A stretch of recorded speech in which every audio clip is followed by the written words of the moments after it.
if the silence from your child isn't just rejection, but it's actually a cry for something deeper? In this video, I want to reveal some of the hidden reasons that I've experienced and I've coached moms with behind their adult child's silence, and how you as a mom can take that first step towards understanding, healing, and hope. Because that's the ultimate goal here, right? If you're here watching this video, it's probably because you've asked yourself a very painful question. Why won't my child give me an explanation for the estrangement? This is not an exhaustive list. You are not alone in this, but this is one of the most heartbreaking and confusing parts of estrangement for many moms. And so if that is you today, I hope this gives you some clarity. But again, this is not an exhaustive list. As a mom, I know you want answers, right? You want to understand what went wrong, what they're feeling, and how you might be able to fix things in the relationship. But when your child doesn't give you anything to go off of and they don't give you the answers, it leaves you feeling stuck, hurt, and powerless. In this video, I want to break down 4 key reasons why your child may not be sharing their reasons for the estrangement. Along the way in this video, I'll give you some practical ways to navigate the silence. And also, even more importantly, I want to encourage you to feel more empowered and less stuck. So let's dive in.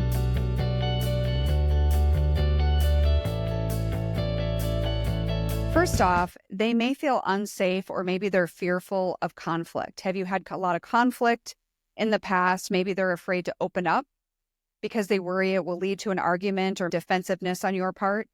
They may have experienced moments in the past where they felt dismissed or misunderstood. And so now they're choosing silence as a safer alternative. This doesn't mean you're a confrontational person or that you're unkind. It's about their perception of how emotionally safe they feel engaging with you. And that's their perception. When you have the opportunity, or for those of you that are still navigating this and you have some contact with your kids, you want to remember to create an emotionally safe environment. An example could be, I want to understand your feelings when you're ready to share, right? Open door policy, no judgment. I want to understand your feelings. I want to hear you. I'm not here to argue. I just want to listen. That is, for some kids, not all, but for some of them, that's what they're waiting for.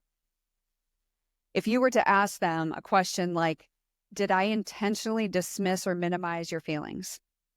And then be silent.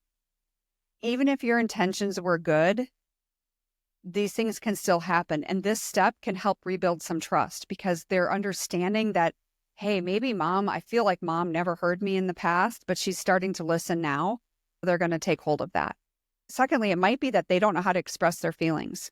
Estrangement is complex, obviously, and each of your families is different. So I can't compare each of your families. Your child may struggle to be able to define their emotions. Maybe they don't even know what they're feeling. They're just angry or they're sad.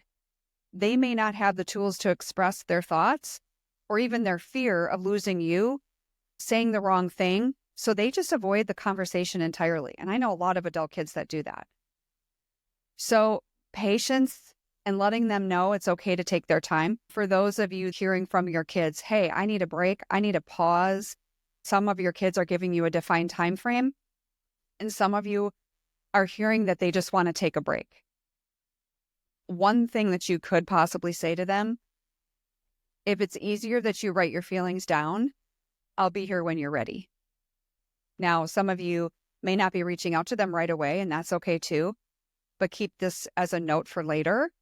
If you have an option for face-to-face conversation, those are best, obviously, but sometimes they're not. Sometimes it's less intimidating to be able to journal or email your thoughts.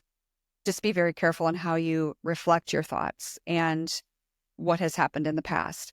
All of us hope that we taught our kids how to handle conflict and express their emotions in a healthy way, but sometimes our kids didn't get that.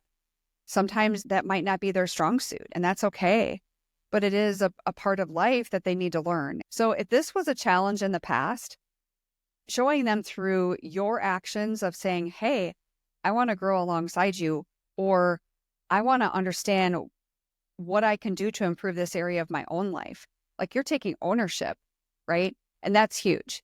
So if you are a mom and you are ready to take that next step, you're ready to take care of yourself, and you know that, hey, I know I can't do this on my own. If that is you, I have what's called a discovery call, and it's reserved for moms who are ready to take that next step. They're saying, I've tried a bunch of things. I'm still not making progress. I need help. When that is you, you're welcome to book a call, and the discovery call link will be below. And I understand not everybody's in that place, and that's okay. Number 3 is they feel their reasons won't be understood. So many times our kids feel that way, right? If you can take some time for honest reflection and ask yourself this question: were there times I unintentionally justified my actions instead of validating their feelings? I think a lot of us do that with a lot of people in our lives. You could say to them, I may not have understood you in the past, but I'm ready to listen without judgment. Sharing a story of our own growth, if it's appropriate, to show that you're working on becoming a better listener and a better parent, then they hopefully won't feel misunderstood. Lastly, number 4 is they're still processing their own pain. And this is where a lot of your kids are. This is where, I promise you, this is where a lot of your kids are. Because they may be carrying unresolved hurt or trauma. They need time to process it before they can share it with you. They're trying to figure this out. And sometimes silence is their way of protecting themselves while they heal. And I know it's not ideal and it's hurting us as moms. I understand that completely. But when we can realize that, hey, this is what's happening and maybe this is why, what do you do about it as a mom? You have got to focus on your own growth. So get into coaching, grab the discovery call I was talking about. You need to practice self-care. Like, you need to show your commitment to change, right? Because this is a family change. This isn't just a kid change. When appropriate, you can send messages to them, let them know that you are there for them, lean on your faith, of course, but also make sure that you persevere through this time, because you need the strength and the comfort. When this journey feels especially heavy, you cannot be doing this alone. Your child's silence can come from fear of conflict, difficulty expressing emotions, feeling misunderstood, or unresolved pain. Any of the above or all of the above.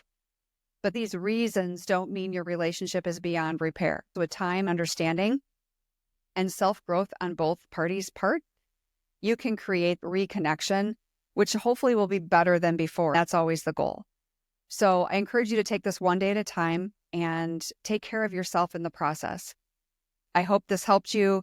I'll see you in the next video. God bless.